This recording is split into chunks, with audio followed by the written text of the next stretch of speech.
Hola muchachos, vamos a empezar a trabajar la clase vector. Recordemos que en la parte teórica dijimos que un vector es similar a un arreglo, pero este es diferente por las razones que allí describimos y que ustedes han debido leer. Entonces lo primero que hacemos es declarar la clase vector, que se hace de esta manera, y como lo aprendimos en este punto, estamos indicando que el vector va a tener 10 posiciones. Recuerden también que vimos dos métodos importantísimos, el size y el capacity. El size nos indica cuántos elementos hay en el vector, que si nosotros corremos este programa nos va a decir que tiene 0 elementos, y la capacidad total que tiene el vector, recuerden que así es como se declara con este constructor, tiene 10 elementos. Entonces, para poder empezar a añadir elementos, lo hacemos con este método que es el add de element. Entonces le decimos nombre del vector, el método y lo que queremos adicionar. Entonces aquí estamos adicionando a Carlos, estamos luego adicionando a Daniel y luego estamos adicionando a Jaime con el método add de element. Con el método insert element estamos insertando exactamente en la posición 2 un elemento que yo lo quiero llamar otro. ¿Qué quiere decir? Posición 0, posición 1, posición 2 estaría otro. Luego vamos a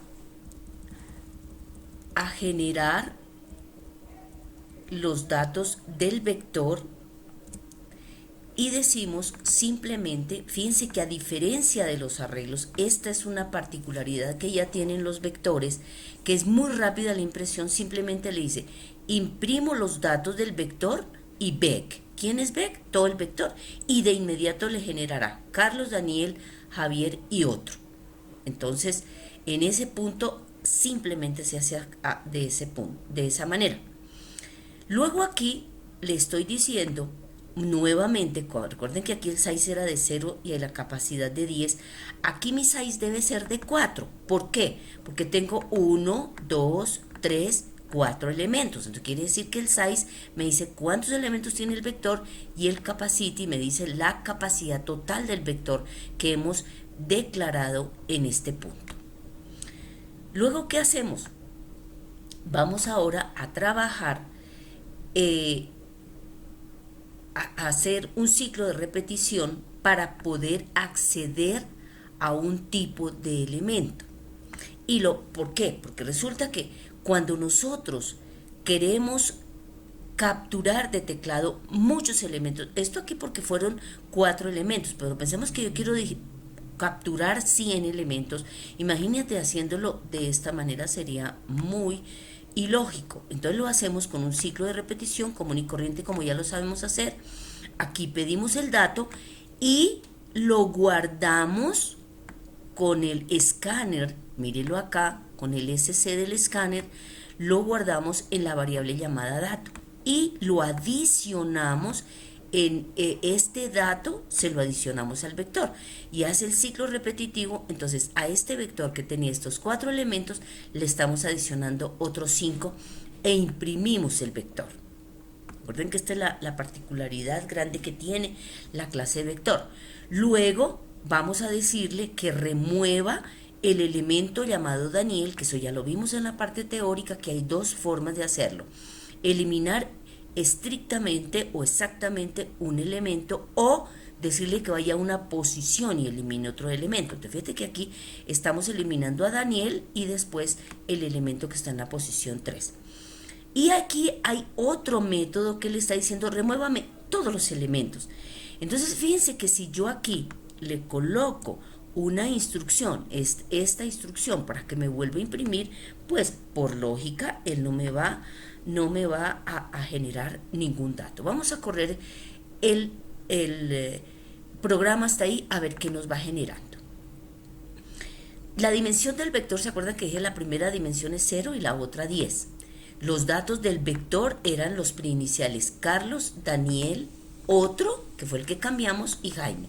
¿Cuántos datos tiene el vector? 1, 2, 3, 4 y 10 es la capacidad máxima. Ahora me están diciendo que le digitemos otros datos. Entonces vamos a digitarle a Rosa, a Juan, a Chucho, a Kiko y a Dani.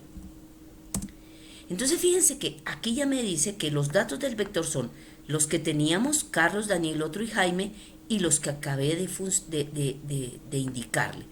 Y con el método de remove all elements, el vector nos quedó perfectamente vacío. Entonces vamos a ingresar, vamos a quitar esta instrucción para que no nos genere, no nos haga, no nos remueva todos los datos para poder continuar trabajando. Ahora, ¿qué sucede si lo que tú necesitas ahora es que todos esos datos que se puedan sumar los datos los datos de un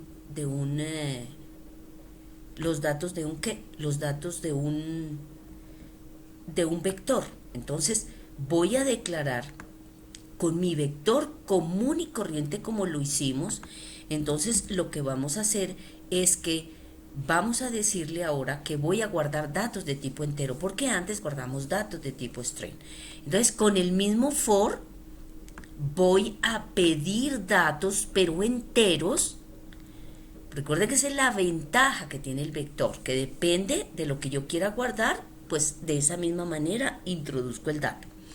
Tengo una variable de tipo entero y pido con el escáner el siguiente entero y lo voy adicionando al vector. Entonces solamente aquí, ¿qué fue lo que hice? Adicionar al vector los elementos. Luego imprimo mi vector completo, pero resulta que como yo dije que quería sumar, aquí hay una particularidad. ¿Cuál es?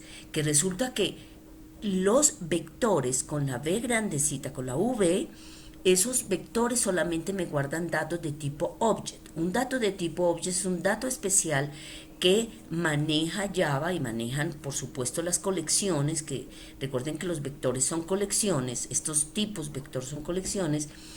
Entonces, yo para poder manipular, sumar, restar datos de tipo entero, pues tengo que hacerle unas conversiones. ¿Cómo lo haces? Recuerden que todos los datos que se van a guardar en el vector son datos de tipo object, pero tú los necesitas enteros, entonces hay que hacer una conversión. Tienes la variable suma donde vas a guardar toda la suma de los elementos. Tienes una variable OB que es de tipo object que la inicializo en nulo.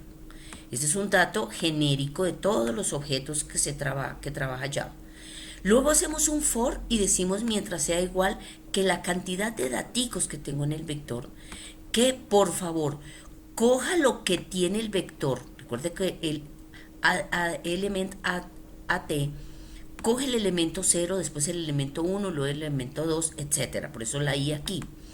Y lo guarda como un object. Pero ¿qué haces tú después para...? Mire, esta es la parte más importante de este ejercicio. Coges y dices, este objeto que yo tengo aquí, que puede ser el 5 o el 20 o el 200, cualquier número, yo lo voy a convertir a un entero. Esto es lo que se llama generalmente lo que nosotros llamamos un cast.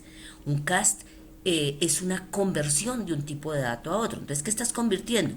Un dato de tipo object lo estás convirtiendo a un dato de tipo integer y lo vas acumulando en la variable suma. Eso lo haces ¿hasta cuándo? Hasta cuando se terminen los datos que tenemos en el vector y generamos la suma. Entonces vamos a correr el ejercicio, pero para eso voy aquí a cerrar este pedacito, porque estos son datos de tipo string. Entonces vamos a correr el ejercicio. Entonces lo corremos. Obviamente me da los datos para el vector, entonces le voy a dar el 10, el 40, el 50, el 70 y un 12. Me dice los datos que tiene el vector son 10, mírelo acá, 40, 50, 70, 12. ¿Y cuánto me dio la suma? 182. Entonces se darán cuenta que para poder sumar, restar, multiplicar datos que no sean de tipo string, que generalmente todos son de tipo object, entonces hay que hacer la conversión. ¿En dónde se hace la conversión? Exactamente en estos dos elementos. Tomamos el objeto y hacemos el cast y hacemos la suma y terminamos.